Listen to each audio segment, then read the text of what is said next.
আসসালামু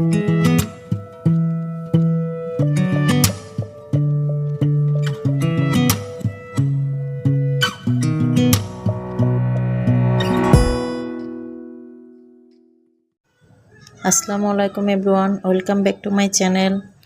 আমি লিলি আর লিলিস ফ্যামিলিতে আপনাদের সবাইকে আরও একবার স্বাগত জানাচ্ছি নতুন আরেকটা ব্লগ ভিডিও নিয়ে। আশা করি সবাই ভালো আছেন। আলহামদুলিল্লাহ, আমরাও আমাদের পরিবার সবাই ভালো আছি। আজকে সকালবেলা দেখেন আমার মেয়ে কী কাণ্ড করছে। দুইটা আচারের বয়াম ফ্রিজ থেকে ও আচার খাবে বলে আমি যখন ওই পাশে কাজ করতে চলে গেছি, আমার মেয়ে দুইটা আচারের বয়াম নামাতে গিয়ে দুইটা আচারের বয়ামই ভেঙে ফেলছে। একটা ফুল ফিল আপ করা ছিল আর একটা অর্ধেক ছিল। আসলে আচারের বয়াম গেছে বা আচার গেছে এটা তো বড় কথা না, আমার মেয়েটা যে হাত পা কাটে নাই বা কোনো ক্ষতি হয় নাই এটাই আল্লাহর দরবারে শুকরিয়া। আসলে ও চাইছিল ওখান থেকে আচার খাওয়ার জন্য, আমি আসলে ওই পাশে কাজ করতেছিলাম দেখি নাই, এমন অবস্থায় ভেঙে ফেলছে নিয়ে আমার ছেলে গিয়ে আমাকে ডেকে আনছে। আর আমার মেয়ে তো বয়াম ভাঙার পরে ও সোজা আস্তে করে সোফায় গিয়ে বসে রয়েছে, এমন অবস্থা করে বসে রয়েছে মনে হচ্ছে ও কিছুই জানে না, ও কিছুই করে নাই, এমন করে বসে রয়েছে। আসলে দুইটা ওখানে যেভাবে তেল পড়ছিল বয়াম ভাঙার পরে কাচের টুকরো পড়ছিল, ওখান থেকে যে ও হেঁটে চলে গেছে, আসলে যে ও পড়ে নাই, তেলের উপর পা দেয় নাই বা পিছলা খায় নাই, এটাই অনেক বড় বিপদের হাত থেকে আল্লাহ রক্ষা করছে। আল্লাহর দরবারে শুকরিয়া জানাই। আসলে দেখা যায় কি বাচ্চাদেরকে সবসময় দেখে রাখার পরেও দেখা যায় যে অনেক সময় একটু চোখের আড়াল হইলে বা একটু এদিক সেদিক হলে এমন এমন কাজ করে বসে অনেক বিপদের সম্মুখীন হইতে হয়। সেই জন্য সবসময় চোখে চোখে রাখার পরে অনেক সময় অনেক কিছু ঘটে যায়। ছোট বাচ্চারা আসলে বুঝতে পারে না কোনটা ক্ষতি কোনটা ভালো, সেই জন্য এসব করে বসে। আসলে সকাল থেকে আজকে পরিষ্কার পরিচ্ছন্নতার কাজে ছিলাম বেশি ব্যস্ত। আর আমার যে টি টেবিলটা মুছে নিলাম, ওটা আসলে আমরা চা নাস্তা খাই, অনেক সময় দেখা যায় টি টেবিল অনেক ময়লা হয়, আপনারাও চাইলে এভাবে ব্রাশ দিয়ে পরিষ্কার করে নিতে পারেন।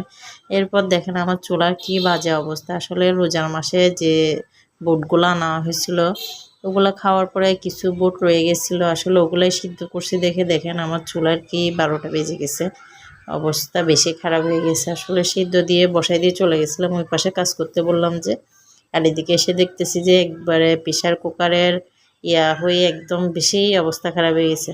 দেখে মনে হবে যে আসলে অনেক দিন ধরে মনে হয় চুলা মোছা হয় না, পরিষ্কার করা হয় না, আসলে কিন্তু একদমই তা নয়। সবসময় চেষ্টা করি পরিষ্কার পরিচ্ছন্ন রাখতে, তারপরে দেখা যায় এমন অনেক সময় ছোট ছোট কাজের মধ্যেও অনেক কিছু হয়ে যায় যেটা অনেক বেশিই হয়ে যায় ময়লা, তো এরকমভাবে পরিষ্কার করে নিচ্ছি। আসলে আপনাদের সাথে কথা বলতে বলতে অনেক কাজ করে নিচ্ছি। তো এই ফাঁকে সবাইকে আমি একটা কথা যেটা কমন সবসময় বলতেছি, আমি যেহেতু কাজ করতেছি ভিডিও বানাচ্ছি আপনাদের সাথে শেয়ার করতেছি, আপনারাও অনেক বেশি রেসপন্স দিচ্ছেন আমার শর্ট ভিডিও বা লং ভিডিও যাই বলি যাই দেখতেছেন, মাশাআল্লাহ আল্লাহর দরবারে শুকরিয়া জানাই। তো আপনারা যারা আমার ভিডিওগুলো দেখতেছেন, আপনাদের যদি আমার ভিডিও ভালো লেগে থাকে তাহলে আমার চ্যানেলটা সাবস্ক্রাইব করবেন, পাশে থাকা বেল আইকনটা ক্লিক করবেন, এবং যদি বেশি ভালো লেগে থাকে তাহলে আপনাদের আত্মীয় বা পরিবার পরিজন বা যারা আছে পরিচিত তাদের সাথে শেয়ার করতে পারেন। তাতে করে হবে কি আমার ভিডিওটা আরও বেশি করে মানুষ দেখার সুযোগ পাবে, আর আমিও বেশি বেশি পরিচিতি লাভ করব আপনাদের মাধ্যমে। তো যাই হোক, এদিকে আজকে আমি রান্নাবান্না করছি ভিন্ডি দিয়ে, আলু দিয়ে, মাছের মাথা দিয়ে আর কিছু মাছ, এগুলো পুঁটি মাছ আমি ফ্রাই করে নিচ্ছি। আসলে ওর বাচ্চার বাবা আসলে উনি মাছ রান্না করা খেতে চায় না, তো এরকম করে তেলে ভেজে দিলে তাও মাঝে মধ্যে খায়, তাও মাঝে মধ্যে খায় না। তো চেষ্টা করছি ওনার জন্য, ওনার হিসাব করেই ওরকম করে করার জন্য। আর কিছু ভেন্ডি সিদ্ধ করে নিচ্ছি ভর্তা খাওয়ার জন্য আমি। তো যারা আমার পুরো ভিডিওটা দেখছেন অনেকক্ষণ ধৈর্য সহকারে, আমি সবাইকে আন্তরিকভাবে ধন্যবাদ জানাই। সবাইকে একটা কথা বলবো, সবাই ভালো থাকবেন, সুস্থ থাকবেন, সবসময় পরিবার পরিজন নিয়ে হাসি খুশি আনন্দে থাকবেন। আর চেষ্টা করবেন যেটুকু সময় আল্লাহ আমাদেরকে দুনিয়ায় পাঠিয়েছে আল্লাহর ইবাদত করার জন্য, যেটুকু সময় পারেন আল্লাহর পথে আল্লাহর ইবাদত করে সময় কাটানোর জন্য।